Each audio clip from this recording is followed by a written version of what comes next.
It's lights out, everybody, and welcome back to the Low Downforce podcast, the four-friend Formula One podcast. But it is only the dynamic duo tonight. You have Josh and you have myself, Ben. We are missing J9 and Matt. They got to take care of some other things, but hopefully they will be back with us very, very soon. We are coming off. We are halfway, or I guess a little over halfway through, technically, of a triple header. We just had the second leg in Bahrain, and I feel like we got a lot to talk about. I feel like, small sample size to start the year, but I feel like this is already one of the better, if not potentially the best race we've had so far. But before I fully inject all of my bias into it, we might as well, I know it's just two of us, but we might as well just go race rating right off the rip. Honestly, I hadn't put much thought into this one.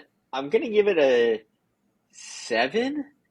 I feel like it was good. It was actually entertaining. It wasn't just cars driving in circles.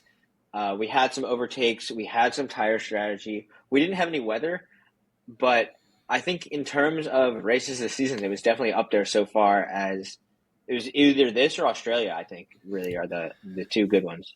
I mean, the other two, China and Japan, were a little slow. I also went with a 7 out of 10. So great minds think alike, even if we cheer for different teams, you know how it be. But it's weird because I think I gave Australia a 9.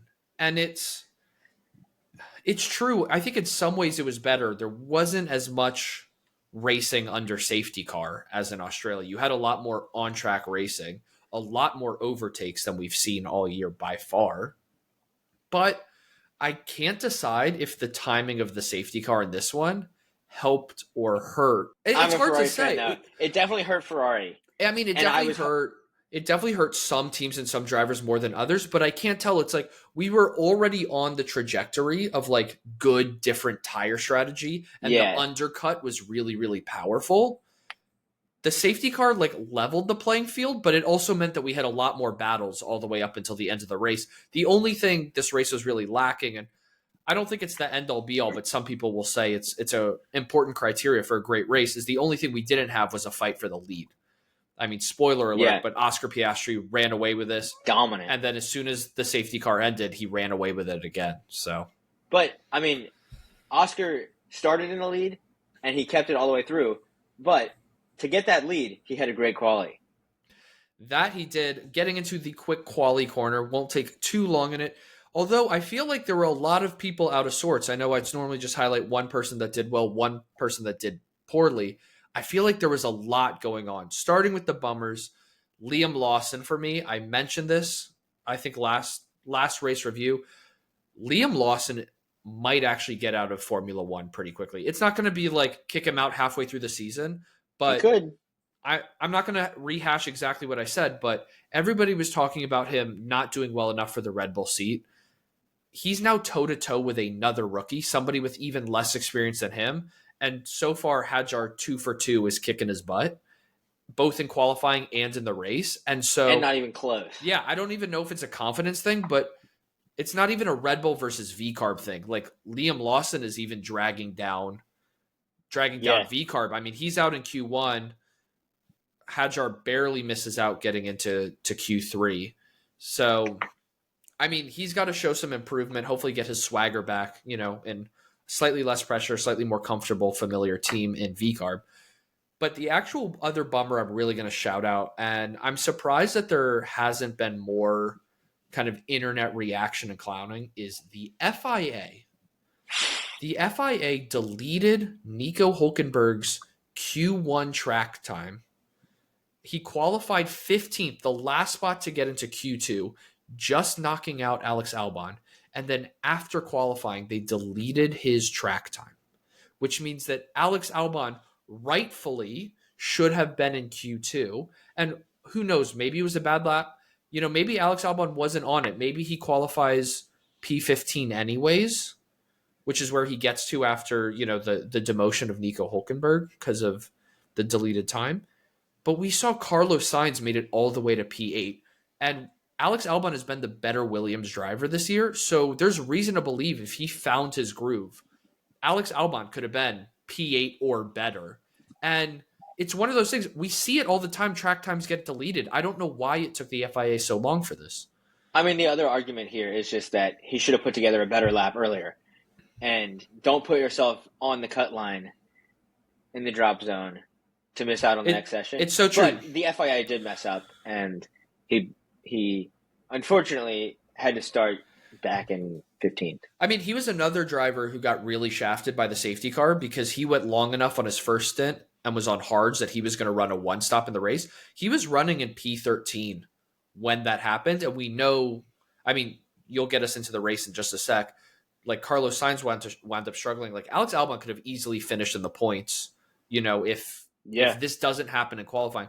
But on the flip side, Speedy stand got to go Yuki Tsunoda. I mean, I know he's been the talk. I know we're talking about Liam and Yuki, and their head-to-head is going to be always compared now that we had this crazy mid-season swap. But it's like the first time in like 12 races or 10 races or something that the second Red Bull has made it into Q3. And that's, quick learning curve. There's no break between races. So Yuki, I mean, he gets momentum in Japan and the excitement of being promoted, but he's got to kind of continue that. And he does one better in Bahrain getting into Q3, albeit P10. But I mean, you have to give him flowers. He's doing what seems so hard for every other, second Red Bull driver to do. So, and he beat both V carbs. So far he's showing that the switch was worth it, that the switch probably should have happened a little bit earlier. The one other thing worth mentioning in qualifying is Esteban Ocon crashed in Q2. So he winds up at the bottom of Q2. But what was more important is because it brought out a red flag.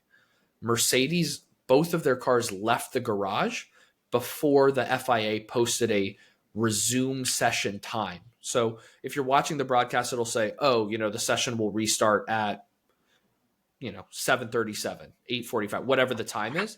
And I didn't know this because this had never happened before, is you can queue before the session resumes. You can queue before the green light, but you can't queue in the pit lane until they've given a restart time. So what happens is George Russell qualifies P2, Kimi Antonelli qualifies P4. They're both handed a single grid place penalty. So Russell goes down to P3, Kimi Antonelli down to P5, which bumps Charles Leclerc onto the front row for the first time this year. And that sets us up for the race. I can't believe you left out the other guy I bumped up, Pierre Gasly. What a qualifying. Absolutely. For him in the Alpine. We saw it. So he started the race in fourth. We saw it at the end of the year. Like, he just found it in qualifying the last few races of 2024. Like I said, I felt like there were so many people who underperformed and so many people overperformed. Yeah. I didn't talk about, Max and Lando being P7 and P6 respectively. So, I mean, there's so much to talk about, but where the points happen is in the race. That's what matters most, of course. Yeah, so recap of the race. I'll start with the end of the race, finishing order, and then we'll go through a few things that happened in it. Piastri won the race, like we said, absolutely dominant start to finish. Really, he must have had a pretty boring race out in front. Behind him, George Russell ended up getting back into second, even after that demotion. Lando Norris in third, Charles Leclerc 4, Hamilton 5, Verstappen 6th, Gasly 7th, so he stayed in the points, Ocon 8th, Tsunoda 9th, and Ollie Behrman, who started in P20, working his way up for that final point. Haas get double points. Ollie Behrman has a phenomenal drive, gets into the points, and that's the top 10. So Kimi Antonelli missed out just barely. He was in 11th. He had some strategy things going on. I was going to say, he has every right to be pissed at the team. They put him on a soft with 30 laps to go, 25 laps to go, and even before the safety car, and it made no sense. I mean, I'll go through a few things, but I think the main thing we should talk about here is that the fact that there was tire strategy, because we haven't had that at all earlier this season. But beginning of the race, Lando shifts out of his grid box. Max Verstappen points it out on the radio. He gets a 5-second penalty, which he serves, and it ends up not really mattering. George Russell's car was falling apart. His timing transponder wasn't working. It messed up the TV. It messed up the timing data. His DRS had to be manually activated and deactivated. His car was a mess. What else? Carlos Sainz and Yuki had an incident, which forced Carlos to retire because he had a bunch of side pod damage. Nico Hulkenberg got disqualified at the end of the race because of plank wear, which is the same issue that Lewis Hamilton had a few races ago. And Lewis Hamilton, speaking of him, he got driver of the day. Don't know how. The fans the fans are on some bullshit this year. Like even after, was it China or Japan? No, I think it was where Kimi got driver of the day, and he was like, "Huh?" He was like, "Why me?" China. Yeah. But I mean, it's a fan voted award. Obviously, Lewis is a very popular guy. He had his best race finish of the year, not a sprint race, of course. And so, I mean, I guess good for him. But I would say you started to hint at it there, though, talking about the Tsunoda and Sainz collision. That's what ultimately brings out the safety car with, I think it was 26, 25 laps to go, something in that ballpark. And it really, because I know what you want to talk about tire strategy, they kind of go hand in hand because, yeah, and this kind of surprised me, but pretty much everybody started on the softs except for Ferrari, who started on the mediums. They went and a few other guys on the mediums. They went on alternate strategy, which I don't think is terribly uncommon. It feels very rare to see Ferrari do that with both cars when one of them is on the front row, because you know if you've got a slower tire, especially at the start, people are going to get better jumps than you. Well, that's exactly what happened. Charles loses the place immediately because he's on worse tires, with the intent of just going long on the mediums. Everyone else will pit. You'll come back to the front. You hold them off for a little bit, potentially even a one-stopper when everyone else was going to do a two, and then take that second tire to the end. But what actually happened is both Ferraris pitted for mediums a second time, which forces them to have to pit a second time because you have to use two different tire compounds. So Ferrari did go long, which almost worked out. But then after pitting the second time, I think the plan was to go softs at the very end, make up a lot of ground when everyone else's tires are wearing out. Then we have this incident with Sainz happen, brings out a safety car because there's debris on the track. The Ferraris have to pit for hards instead. And how many laps? That was lap 47 when he ended up retiring. So there were still a handful of laps left where they had to just go with the hard instead of the soft. Even though George Russell, I believe, was on a soft and he made it last to the end, even while his car was falling apart. He did. I mean, that's something we've seen all year, even with kind of the soft tires, even with the, the different tire allocations and stuff like that, is like it still seemed like at the end of the regulations, all the cars are at least so decent at tire deg that it's hard for Pirelli to pick tires that are actually going to wear out in the right window, which it seems like they're taking these races into account because we've already seen, not for this upcoming, final leg of this triple header in Saudi Arabia, but the two races after Miami and Imola, that Pirelli is going a lot more aggressive in their tire allocation. But I actually think, don't get me wrong, it seemed like Ferrari was going medium, medium, soft, and they got screwed out of that with the safety car. But I think tire strategy wise, I think Ferrari screwed themselves earlier because you talk about like going long. They made those mediums last only 2 laps longer than Oscar Piastri on the softs. And I know that Oscar was in clean air, but they didn't.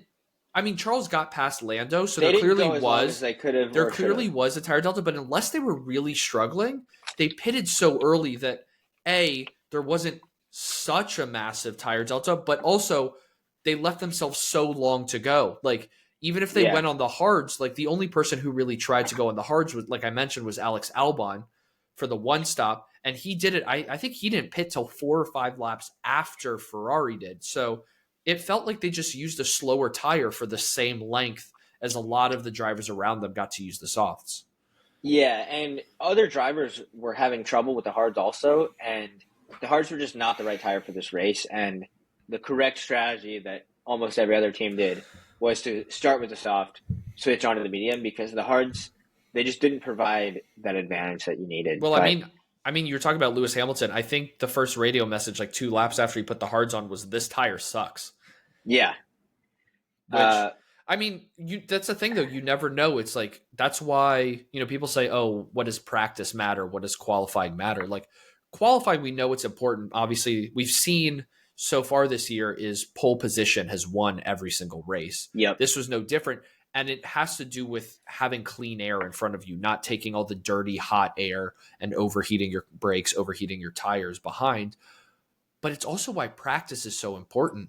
It's why Red Bull usually, when their second driver is so bad, they just throw on an alternate strategy to collect like real race time tire data for Max, is because if you don't have the right practice plan, you get to the race, you think the hards might be good, and if you find out too late that they're not. Yeah. But I was saying all the way at the beginning of this episode, I don't know if the safety car hurt or helped because, like we talked about, Lando got the 5-second penalty, but he got such a good start that, pitting early, serving the penalty, he still came out ahead of everybody that he passed. Like the undercut was huge. And so even though most people were softs and mediums to start, when you pitted and which tire you threw on really, really made a difference in this race.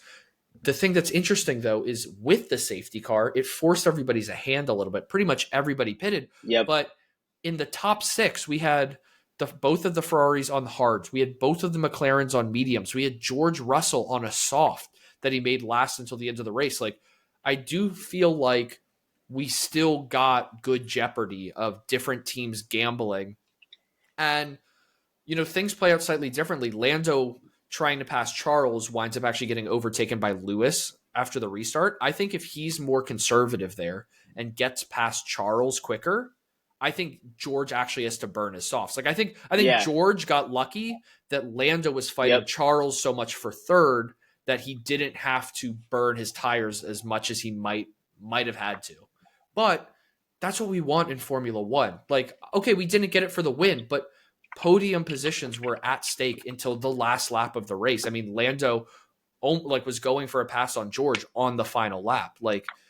And I feel like with safety car, without safety car, I feel like maybe that's a sign that this was a really good race, is we didn't even necessarily need that safety car to have a lot of exciting overtakes at the end of this race.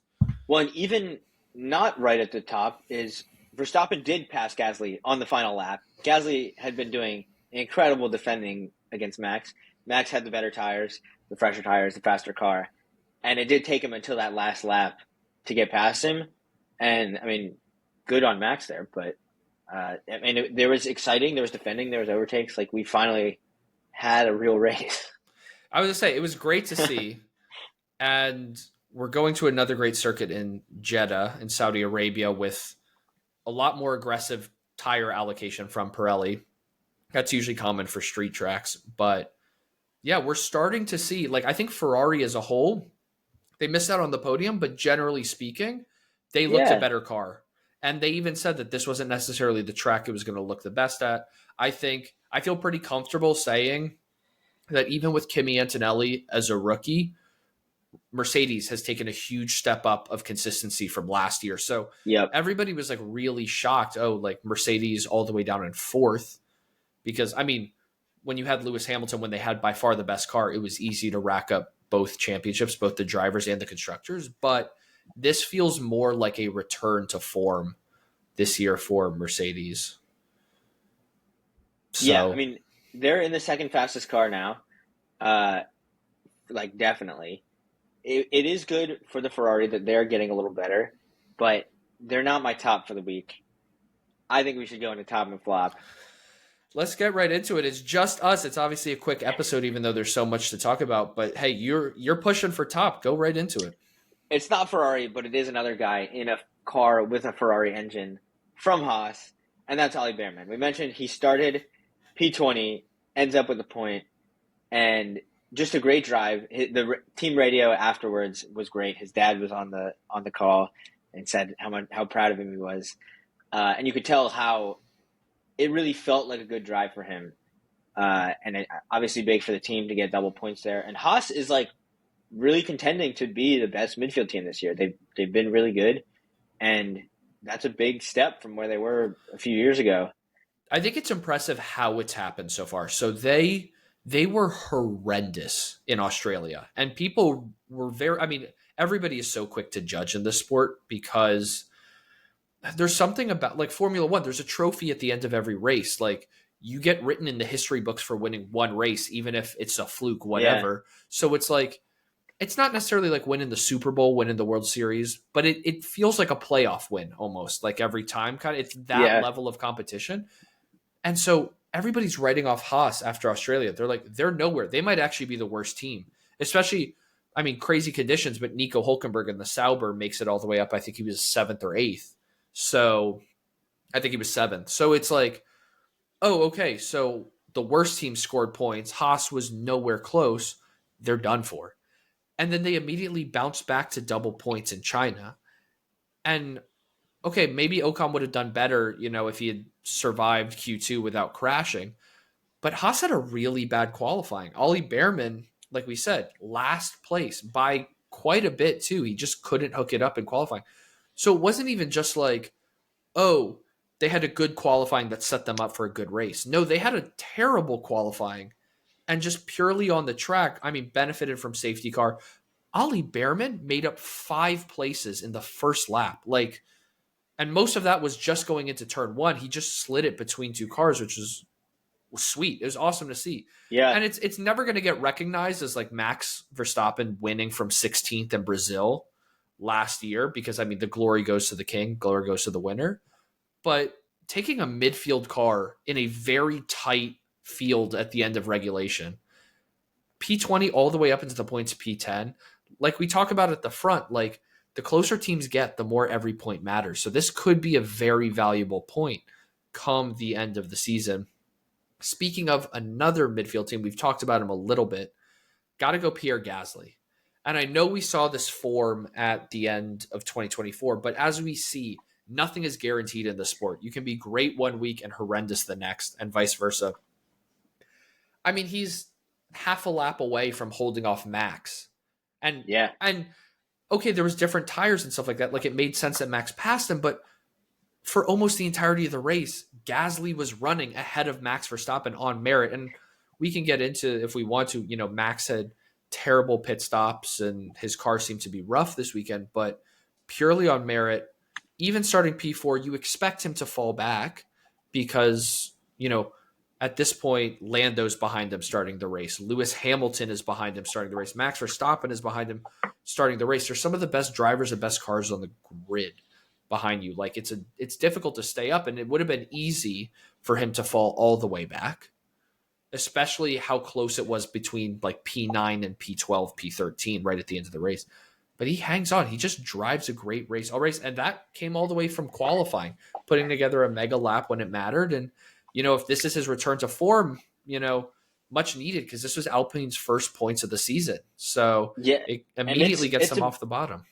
It's a big 6 points. They're tied on points with Kick Sauber, but because of the 7th place finish, they're now moved up to 9th place. And every position in the constructor standings matters when it comes to the end of the year and the payouts and the budget for the following season.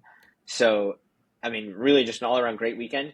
I don't think they'll be able to keep it up the rest of the season. Like the car, they'll have to do some developments, but the car is not as good as I think Gasly drove it today. I do think, though, what I got out of this race, though, is like, depending on the practice performance, the car setup, and the track specific, there are going to be races, I think, where Alpine is the best midfield team, where Williams is the best midfield team, where Haas is the best midfield team. And that kind of brings me to my flop, because one of the teams we thought was also going to be there was Aston Martin. And Aston Martin, so far, looks like they are going to be fighting Kick Sauber for last place. And I know they have a couple more points than Kick Sauber does per Lance Stroll, with a couple great performances to start the year. But you talked about Carlos Sainz has to retire, and ultimately, even though it doesn't happen until after the race, Nico Hulkenberg gets disqualified. Aston Martin finishes P15 and P17 out of 18 cars that legitimately ran the race, or finished the race. And so the thing is, like I talked about, there was, at one point towards the end of the race, P9 to P13, Yuki Tsunoda for Red Bull is in there. Alex Albon for Williams was in there. Kimi Antonelli for Mercedes was in there. Jack Doohan for Alpine was in there. Ollie Behrman got 10th, in the Haas. There's so many teams fighting for that spots those spots, excuse me. Good English today. And Aston Martin being nowhere even in that conversation. Like, they're not even in the midfield conversation right now. I mean, Yeah, I yeah, had predicted them to be the best of the rest before the season, and there's some predictors championship points there up for grabs, and there's no chance I get them. They have just struggled all year, and I think they're just focused on the 2026 car with the new regs. Adrian Newey is at Aston Martin now, but I've heard he's not touching 2025 at all.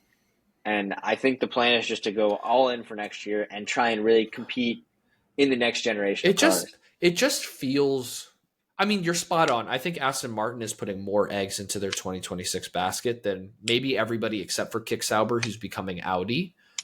But I don't know. To me, that's a really weak excuse because, I mean, yeah, Lance Stroll is not the greatest driver on the grid, but Fernando Alonso's a stud, still is. And even for him, where he normally outperforms the car, so he finished P15, so he's outperforming. Does that mean he should have been P16? He should have been P18? Yeah. It's the thing is, right, is like there's going to be a point this year where other than the couple front running teams, pretty much everybody is going to divert all their attention to 2026. You know, even though Williams and Haas are running really well, at some point you just got to start putting your eggs in the basket because, you know, if you have a good car in 2026, you could have a stretch of great years because of the new regulations if you get them right.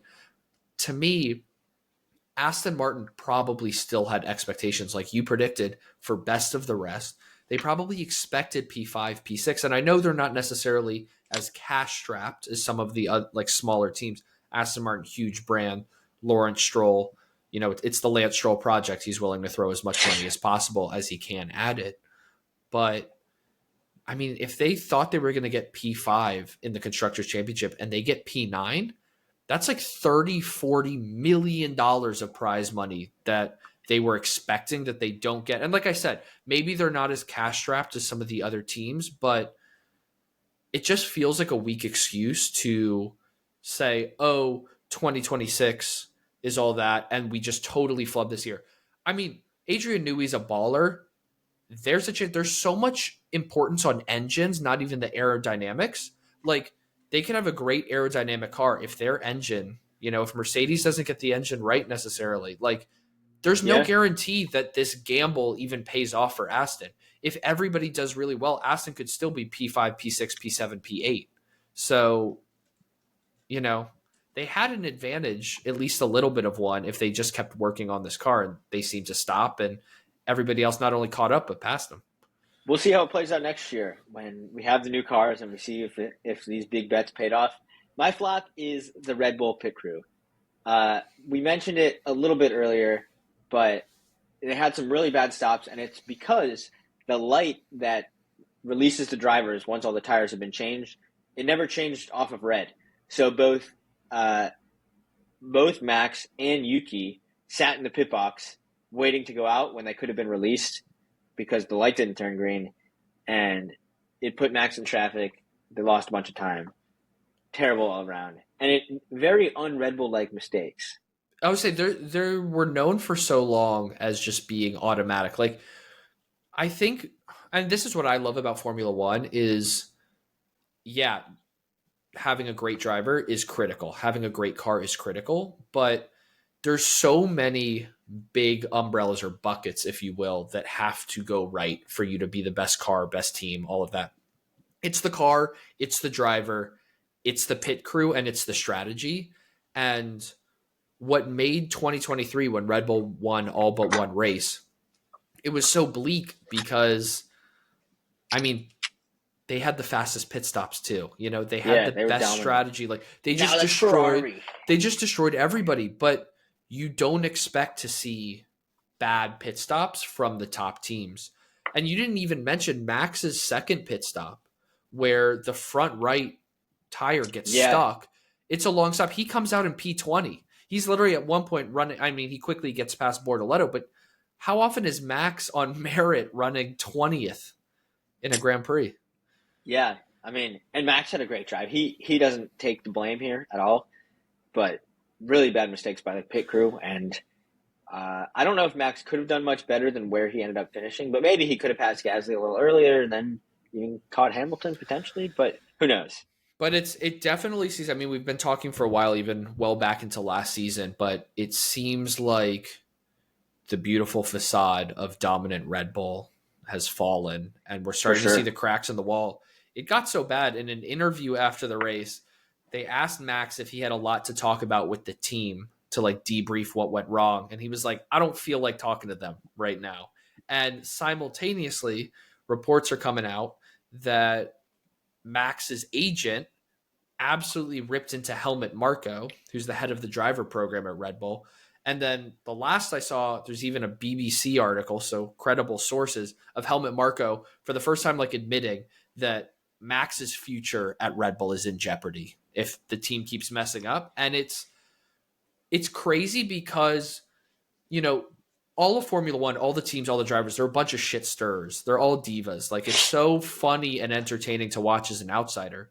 But that's most of what it is. It's just shit stirring. It's just rumors that, you know, you don't believe it until it actually happens. This is the first time where I feel like Red Bull people are acknowledging that something is going very wrong and it might cost, you know, Max leaving the team or not renewing contract or whatever. And that feels like could be a critical moment that we look back on, and this was the final straw that broke the camel's back at Red Bull.